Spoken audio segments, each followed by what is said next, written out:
Good morning, I'm Beth DuPont with Winkler and DuPont, and this is one of our listings that we have on Southeast Stark Street, 13400. For those who are not familiar with Parkland. Absolutely. Excuse me. This is in the southeast area, but it's still it's in an area that is very good and active. It's close to schools, it's close to transportation, retail, shopping, dining. David Douglas is right there. Literally, you can walk to the elementary school. Excuse me. But the owner has, it is an older building, but the key thing about this building is that the owner has had it for over 8 years. She's done a great job of keeping it maintained and has continuously upgraded the units. There's new flooring in the bathrooms and kitchens, new cabinetry, countertops, actually hardwood floors. It's consistently full. There may be some opportunity in rents a little bit because this is self-managed. She does own another multifamily in the area. But literally this is somebody who could walk in, have cash flow, and have a good management and, you know, do well with their money. I am having Intervest underwrite it right now. She's very motivated. The owner's very motivated. She wants to do a step up to another 1031 multifamily. So come in. And she's looking for a larger property? She is definitely, yeah, okay. That's how, she's been in the business for about 25 years and keeps moving up. So that's how she does it. It's 20 units. You could buy something like this as opposed to just selling it. You could offer this in to another property. Yes, you could, yeah. Mm-hmm. What Keith is suggesting is that you would select a different property and use this as your down payment. Down payment, yeah.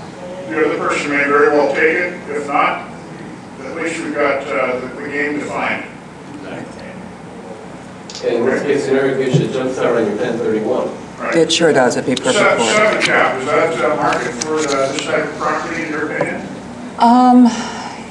Yeah, I think it probably is in this area, in this particular, I mean, Southeast is always kind of that funny area, but where this one's particularly located, yes it is, and how she's kept it, yes. So our indicators are about right? Mm-hmm. Any help here? Who would help? Who would have somebody to be a taker for this? According to my notes, Rick Bean would be. And he has it, by the way. Okay. Thanks. Anybody want a broker deal for Rick?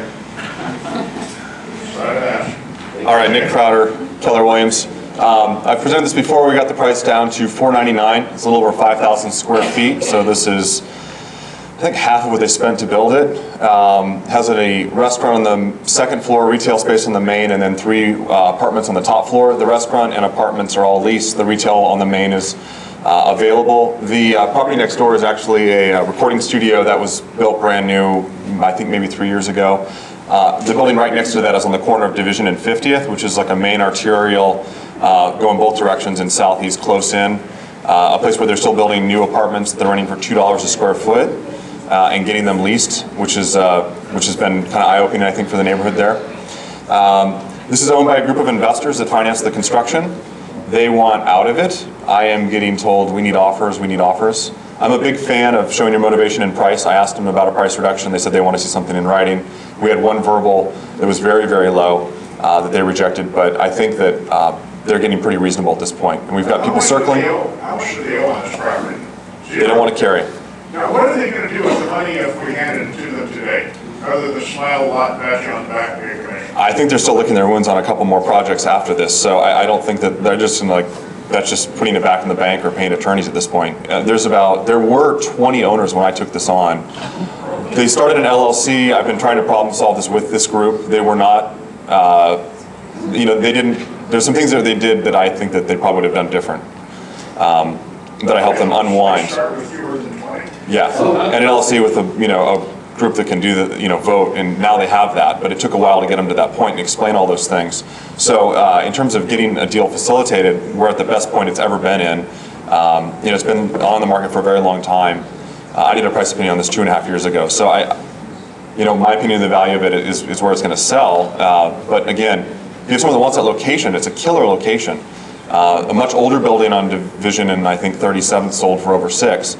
Not too long, I think 550 not too long ago, and this has been mostly newer done. Nick, is currently the retail space in the restaurant vacant at the moment? No, the only thing vacant is the retail. Okay. And so if I got that lease, if I hired you to lease that for me, in 12 months, what kind of cap rate do you think I might be looking at this value?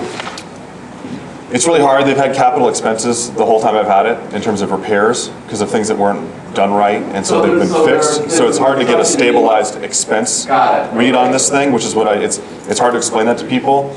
I think you can get a little more for the apartments. I think the restaurant leases up in a couple years.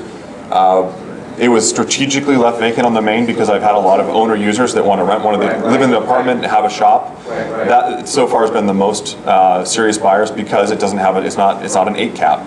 Right. And it's not going to be an 8 cap once it's even stabilized. But the location is great. Since this is got zero debt, why wouldn't the owners either A, carry, or B, do a lease back on that retail space? So in order to appeal to a bigger crowd and say, this is not a problem, we're going to lease this back for a year while you lease it out. I think the lease back is a fantastic idea. It shows that the seller's expectation of the rentability is matched up with the buyer's, and you can prove it. And I have that conversation all the time. If they have someone that's what they want, write it in. In terms of marketing it, I really think it's all about price right now. And I've talked to a lot of you guys about that and the conversations we're having with our sellers. And I really see that as the absolute crux. Ian had that on that lease, below market doing TIs. Guess what? 2 months later, it's going. Right. And that's not, that conversation's very difficult. What happens in the market once you get there is very easy, I think, even right now. Right. So, again, I would love to have this presented at a more aggressive price, considering the time of market. The group can't agree to that, but I think that they'll agree to an offer. They just don't want to keep dropping this. They want to see it in paper, so what the other terms are. So, we'd love to see something. What type of builders are they? They're not builders. These were the financiers for the builders to build it. Excuse me, Yeah. I misunderstood. Yeah, no, good question. Okay, any help for Nick on this? Under $100 closely Southeast Portland, that's pretty good. Below replacement cost close in. Yeah? So, let me know. What would happen if I had a nice clean first trust deed on something that was current, was paying and so forth, and I wanted to convert it to a real estate equity? If these guys are financiers, could I bring in that third-party paper? I could definitely present that. Say Yes, yes. or should be yes, I would guess. Say yes. I'll say yes. Yeah, I understand. Okay.